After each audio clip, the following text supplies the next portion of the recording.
नमस्कार, आदाब, सत श्री अकाल, जय भीम, जोहार। मेरा नाम है नवीन कुमार। नरेंद्र मोदी ने 2014 में मिनिमम गवर्नमेंट मैक्सिमम गवर्नेंस का जो नारा दिया था वह 7 साल में चकनाचूर हो चुका है। 45 मंत्रियों के दम पर भारत को अच्छे दिन देने का जो नारा चलाया गया था वह 70 से ज्यादा मंत्रियों पर पहुंचकर भी जनता को दिन में तारे दिखा रहा है। खैर, यह तो कई दिनों से बताया जा रहा था कि मोदी मंत्रिमंडल का विस्तार करने वाले हैं। यूपी चुनाव से पहले यह तय भी था। जेडीयू और एलजेपी के साथ बदले रिश्तों की फरमाइशें भी थीं। नए लोगों की जगह बनाने के लिए धड़ाधड़ मंत्रियों के इस्तीफे लिए जा रहे थे। किसी को राज्यपाल बनाया जाना है, किसी को संगठन में लगाया जाना है, किसी को किंग मेकर होने का सपना दिखाना है। बड़े बड़े नामों की छुट्टी कर दी गई। लेकिन जब स्वास्थ्य मंत्री हर्षवर्धन ने अपना इस्तीफा दिया तो सबकी आंखें चौड़ी हो गई। हालांकि मंत्री बनाना, मंत्री को हटाना, बदलना सब प्रधानमंत्री का विशेषाधिकार होता है, लेकिन राजनीति के पैंतरे इतनी मासूमियत से नहीं रचे जाते। सियासत की हवा में यह सवाल घुल चुका था कि हर्षवर्धन का बलिदान क्यों, और इसी के साथ यह जवाब भी फिजा में तैरने लगा कि आखिरकार कोरोना के प्रबंधन में प्रधानमंत्री नरेंद्र मोदी की नाकामियों और बदनामियों को आत्मसात करने वाला बलिदानी मिल ही गया।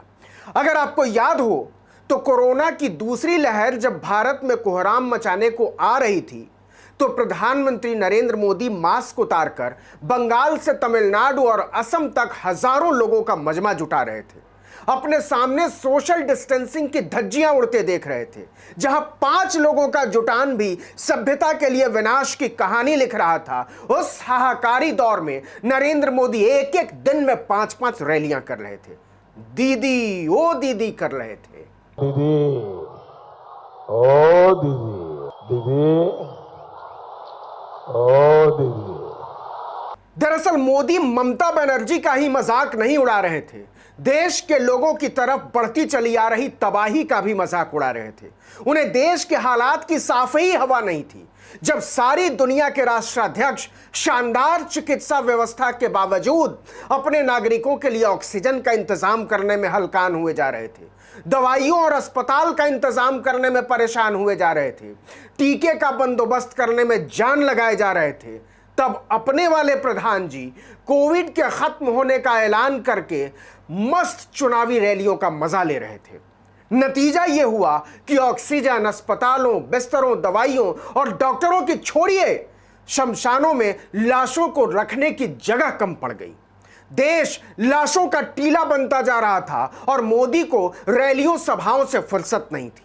ऐसा लग रहा था जैसे देश में न कोई प्रधानमंत्री है, न कोई स्वास्थ्य मंत्री है, न कोई सरकार है। भारत ने ऐसी निठल्ली और निकम्मी सरकार इससे पहले कभी नहीं देखी थी। हजारों लोगों को गंगा की रेती में अपनों की लाशें दबाने पर मजबूर होना पड़ा और योगी आदित्यनाथ के रामराज में उन लाशों को छिपाने के लिए उनके ऊपर लगाई गई चुनरी तक नोच ली गई। लखनऊ में गोमती के किनारे जलती हुई लाशों की कतारें जब सोशल मीडिया में फैली तो उसे छिपाने के लिए सामने दीवार खड़ी कर दी गई। जनता ने पूछा, भाई प्रधानमंत्री कहां है? और प्रधानमंत्री का कोई अता पता नहीं। जनता ने पूछना शुरू किया, भाई सरकार कहां है? और सरकार का कोई अता पता नहीं। जनता ने पूछना शुरू किया, भाई स्वास्थ्य मंत्री कहां है? हर्षवर्धन मस्त चादर तानकर सो रहे थे। इसी बीच उत्तराखंड वाले भाई ने कुंभ का मजमा सजा दिया। दुनिया ने कहा, भाई बर्बाद हो जाओगे, कर क्या रहे हो, रोको इसको। नरेंद्र मोदी अपनी अटारी से उसके दृश्य का आनंद लेते रहे।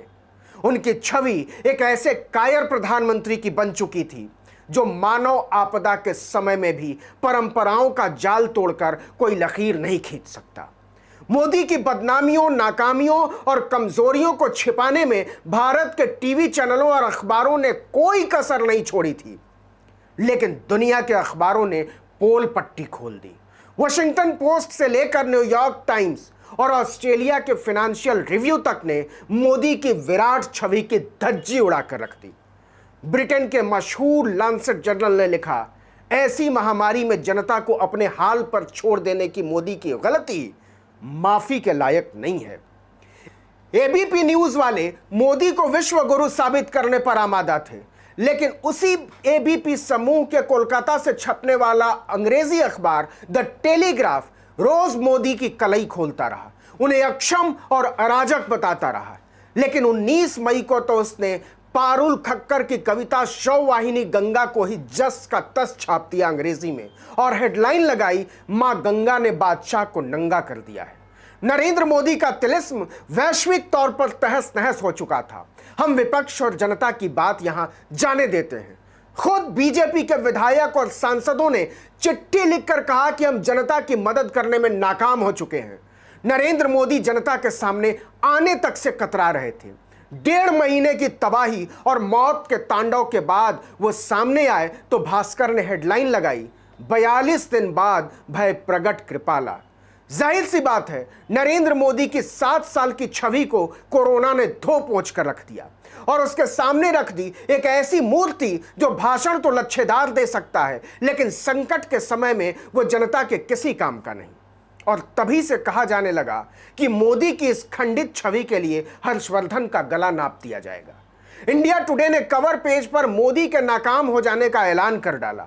आउटलुक ने लिख दिया, लापता सरकार भारत की जनता खोज रही है।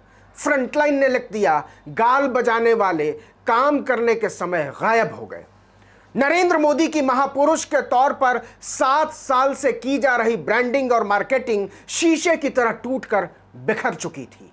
इसे जोड़ने की फिर से कोशिश की पहली कड़ी है हर्षवर्धन की स्वास्थ्य मंत्रालय से विदाई, जबकि सच यह है कि प्रधानमंत्री का नेतृत्व कोरोना की दूसरी लहर के दौरान सिरे से नदारद था। लेकिन इस पर पर्दा कैसे डाला जाए? पर्दा डालना तो संभव भी नहीं, लेकिन लीपा पोती जरूर की जा सकती थी। वरना इस देश का बच्चा बच्चा जानता है कि जब 12वीं की परीक्षा टालने का ऐलान करने का सीबीएसई के डायरेक्टर का काम भी प्रधानमंत्री ने अपने हाथ में ले रखा था, तब स्वास्थ्य मंत्री अपनी मर्जी से क्या ही कर सकते थे। लेकिन क्या इससे नरेंद्र मोदी की हवा में उड़ी हुई किरचें जुड़कर फिर से महापुरुष की मूरत में तब्दील हो जाएंगी? इसका जवाब आप सोचिए। लेकिन इसी को संभव बनाने के इरादे से हर्षवर्धन का इस्तीफा लिया गया होगा। सरकार इसके जरिए यह संदेश देना चाहती है कि वो कोरोना महामारी के खिलाफ बिल्कुल भी ढिलाई बरतने के मूड में नहीं है और इसके लिए वो कोई भी कीमत चुका सकती है। यह अलग बात है कि अब इसका महत्व एक नौटंकी से ज्यादा कुछ नहीं है। हर्षवर्धन को बेआबरू करके निकालने से कुछ नहीं होने वाला। बेआबरू इसलिए कि यह दूसरी बार है जब उनसे स्वास्थ्य मंत्रालय की जिम्मेदारी छीनी गई है। इसके पहले हर्षवर्धन को 2014 में मोदी ने अपना स्वास्थ्य मंत्री बनाया था। बीच में उनसे स्वास्थ्य मंत्रालय का जिम्मा छीनकर जेपी नड्डा के हाथ में मंत्रालय दे दिया गया। लेकिन 2019 में मोदी जब सत्ता में दोबारा लौटे तो उन्होंने फिर से हर्षवर्धन को ही स्वास्थ्य मंत्री बनाया गया। इससे पता चलता है कि मोदी का उन पर कितना भरोसा था, बावजूद इसके दूसरी बार उनसे मंत्रालय छीना गया। इसीलिए अब उन्हें निकालने से मोदी अपनी नाकामियों से बरी नहीं हो जाएंगे। कांग्रेस ने मोदी की हालत और बीजेपी की मजबूरियों पर मजा ले लिया। पूर्व केंद्रीय मंत्री जयराम रमेश ने बोल ही दिया कि एक अच्छे आदमी को उच्च स्तर पर हुई बड़ी विफलता के लिए बलि का बकरा बनाया गया है। सियासत इसी शय को कहते हैं। आर्टिकल 19 इंडिया में इस वक्त के लिए इतना ही। लेकिन अगर आपने अभी तक हमको सब्सक्राइब नहीं किया, लाइक नहीं किया, तो फौरन कर लीजिए। बेल आइकॉन दबाइए, घंटी जैसी आकृति लाइक कीजिए और कमेंट करके बताइए हमारा वीडियो आपको कैसा लगा।